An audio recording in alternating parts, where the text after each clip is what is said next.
HarperCollins presents How to Save a Life by Robertson. Read by John Sackville. Chapter 1. I see him in the mirror as a gust of wind sweeps him up to the locked door, his dark curly hair bedraggled and blowing from side to side.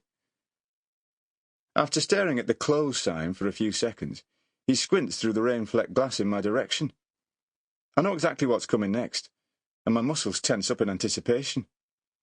He tries the handle. Of course he does. And when the door doesn't open, instead of getting the hint, he knocks on it. "Hello," he calls. "Are you still open?" Snarling internally, I shake my head. Without turning around to look at him or downing tools, I reply in a loud voice. "What does the sign say?" His answer is delivered with a satellite delay. But I can see you're still working." Bloody idiot, I think, refusing to look at him other than through the mirror. "We're closed," I bellow. "like it says on the sign." There's silence for a moment, and I hope he's got the message. But my heart sinks as he remains huddled in the doorway, chin tucked into his flimsy coat, which clearly wasn't designed with a British winter in mind. "Can you squeeze me in?" he pleads. "Won't take long. Come on, it's horrible out here. I'm soaked through and freezing cold. Can you cut me some slack?"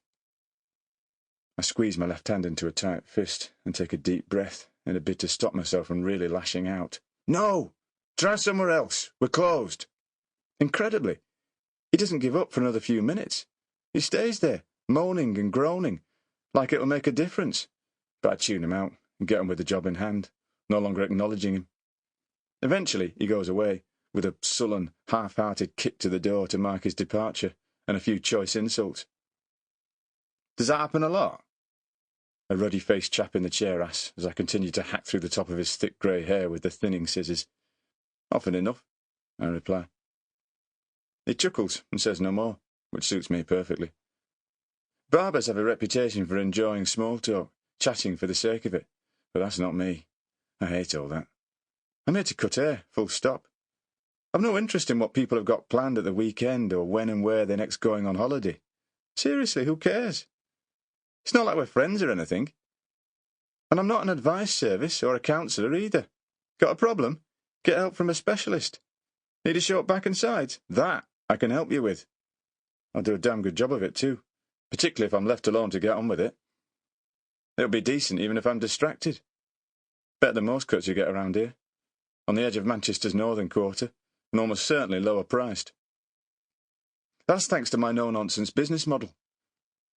I call it cheap and cheerful, but for the fact I'm a grumpy sod.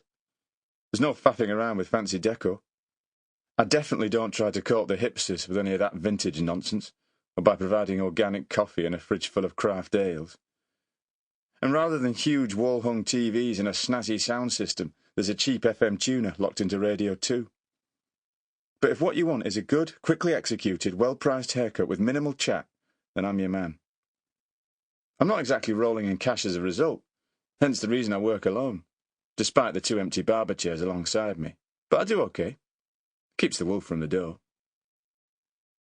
A while back, I came up with a bright idea of renaming the place No Frills Top Skills. I hold my hands up.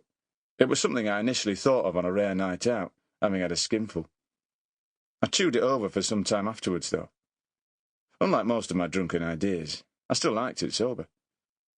I even messed around designing some potential logos, and yet in the end, I never got around to changing it from what it's always been. Luke's Barbershop, plain and simple, named after me. If it ain't broke, don't fix it. That was my late father's motto, and I guess it rubbed off on his son. The faded, peeling shopfront sign outside is a good example.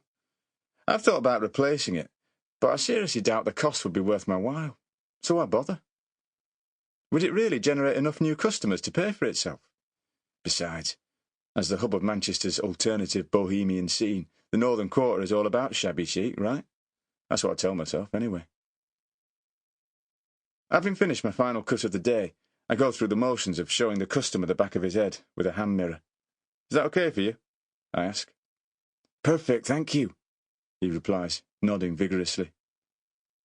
A couple of minutes later, payment dealt with and coat retrieved, he heads to the door and I let him out, greeted by a strong gust. Sample complete. Ready to continue?